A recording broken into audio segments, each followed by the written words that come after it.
La joie, c'est la vie quotidienne d'un chrétien. Un chrétien doit être réputé être joyeux, heureux. Souris-moi un peu. Certains, il faut des crics pour qu'ils sourient. Heureux. Quand tu es païen, tu peux être colérique. Quand tu es païen, tu peux être triste. Mais tu es le temple du Saint-Esprit. Jésus-Christ habite en toi. Tu es protégé par des anges. Ton nom est écrit dans le livre de vie. Dieu te connaît personnellement. Si tu meurs maintenant, tu vas au ciel. Et si Jésus revient, tu es enlevé. Tu as une destinée claire qui est écrite dans la Bible. Dieu est ton ami. Dieu est ton père. Jésus-Christ est ton grand frère. Tu es le fils du milliardaire, des milliardaires et des milliardaires, du milliardaire et des milliardaires, du milliardaire. Le roi des rois, le seigneur des seigneurs t'aime et il est mort pour toi. Comment un tel homme peut être triste? Réponds-moi, comment un tel homme peut être triste? J'étais un homme triste et très colérique quand j'étais païen. J'avais des blessures intérieures, surtout que Dieu m'a créé court. Et vous voyez, mon frère était grand de taille, moi j'étais court. Ne riez pas mes frères, c'était une blessure intérieure. Et chaque fois que j'allais à l'école, j'étais devant. Tu vois, toute ma vie quand j'étais à l'école, les photos, j'étais toujours devant. Quand c'était les rangées, toujours devant. Et on disait toujours à mon frère, comment va ton petit frère? Non, c'est mon grand frère. C'est mon... Et des fois tu trouves une copine. Ah, me dit, mais ma soeur, je t'aime bien. Mais... Tu dis, Dieu, qu'est-ce que je t'ai fait?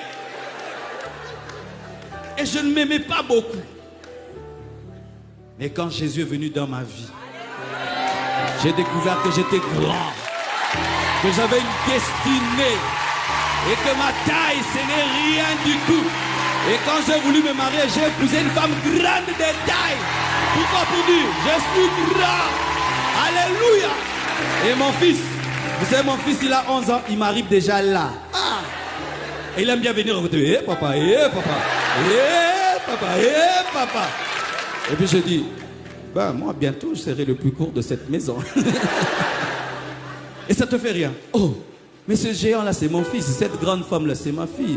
Donc je suis plus géant que vous tous parce que je vous ai tous engendrés sous contrôle. Et je vous assure, j'ai oublié même que je suis petit de taille. Je viens de m'en souvenir maintenant. Tu es beau. Tu es bien. Dieu n'a pas raté. Il sait pourquoi il t'a créé. Il sait pourquoi tu es noir, tu es blanc. Il sait pourquoi tu es femme, pourquoi tu es homme. Il sait pourquoi tu as tel père, telle mère. Il sait pourquoi tu habites tel quartier ou tel autre.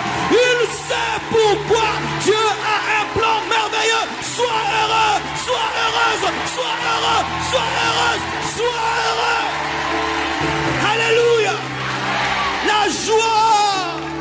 La joie est une prédication. La joie est une évangélisation. Le monde est rempli de tristesse. Et si seulement tu vis dans la joie, les hommes te poseront la question, pourquoi tu es si heureux alors que le monde va mal? Pourquoi dans mon cœur tout va bien? Ça ne dépend pas de mon compte en banque, ça dépend de la plénitude du Saint-Esprit. Ça ne dépend pas de mes relations, ça dépend de la plénitude du Saint-Esprit. Ça ne dépend pas du matériel, ça dépend de ma connexion avec Dieu. La joie, la joie, la joie, la joie, la joie, la joie, la joie, la joie, la joie, la joie, la joie. Même si tu pleures, pleure avec joie. Même si tu as des larmes, que ce soit des larmes de joie, la joie. Même si papa est mort, j'ai la joie parce que Jésus-Christ est dans ma vie. Même si maman est morte, j'ai la joie parce que Jésus est dans ma vie. Même si mon mari est parti, ma femme est partie, j'ai la joie parce que Jésus vit dans ma vie.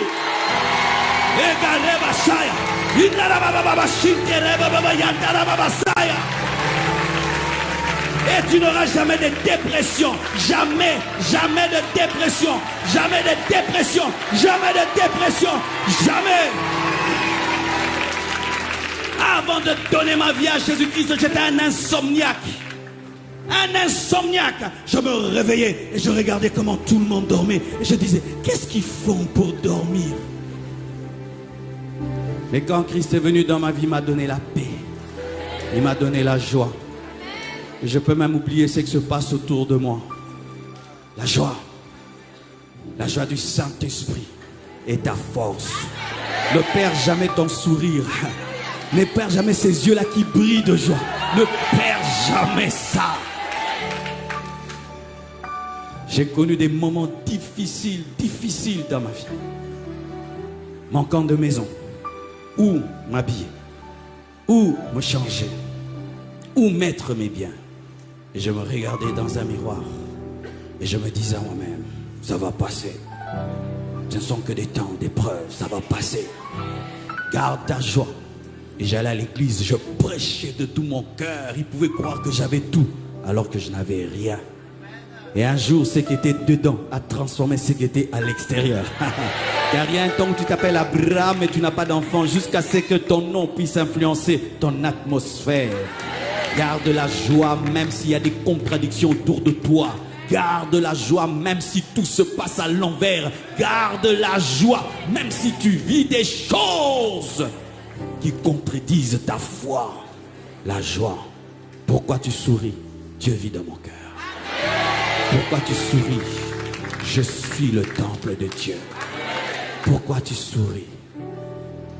Le maître du monde entier me connaît personnellement. Je ne sais pas quelle autorité de ce monde tu apprécies. Et imagine que cette autorité-là t'appelle. Hé, comment Kabangé? Est-ce que tu vas bien? Rien que là, waouh! Tu sais, c'est lui qui m'a appelé. Mais chaque matin, le Saint-Esprit te réveille. Est-ce que ça va? Est-ce que ça va? Ça va? Mais je me sens faible. Ok, prie. Oh, fortifie-moi, fortifie-moi. Oh, présence. Ça t'arrive de sourire dans ta chambre tout seul? Ça t'est jamais arrivé? Tu es déphasé, déphasé. Un chrétien atteint le niveau où seul dans sa chambre, rempli de l'esprit, il rit.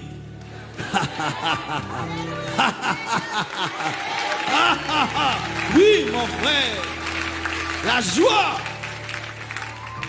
Imagine, tu habites une avenue, tu es païen, et tu vois des chrétiens qui vont à l'église tristes.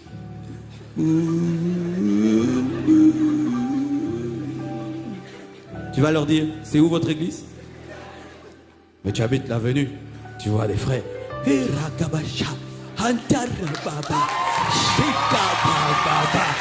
me dis, alléluia, loué soit l'Éternel et je suis délivré de tous mes ennemis.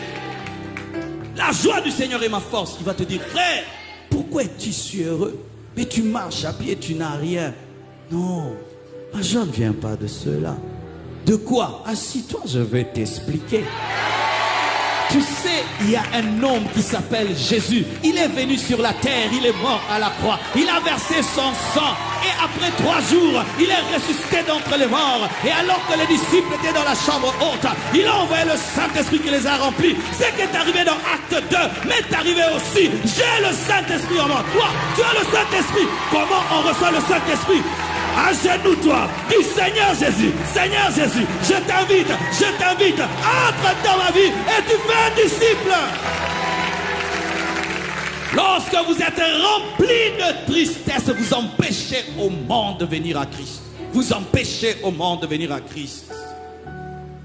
Et tout le monde peut savoir sans prophétie que tu as des problèmes. C'est très dangereux pour les faux prophètes. Il ne faut pas faire ça en ce temps où il y a des faux prophètes. Ils vont savoir, rien que par ton visage, que tu as des problèmes. Il faut avoir la joie, comme ça ils ne savent pas ce qui t'arrive.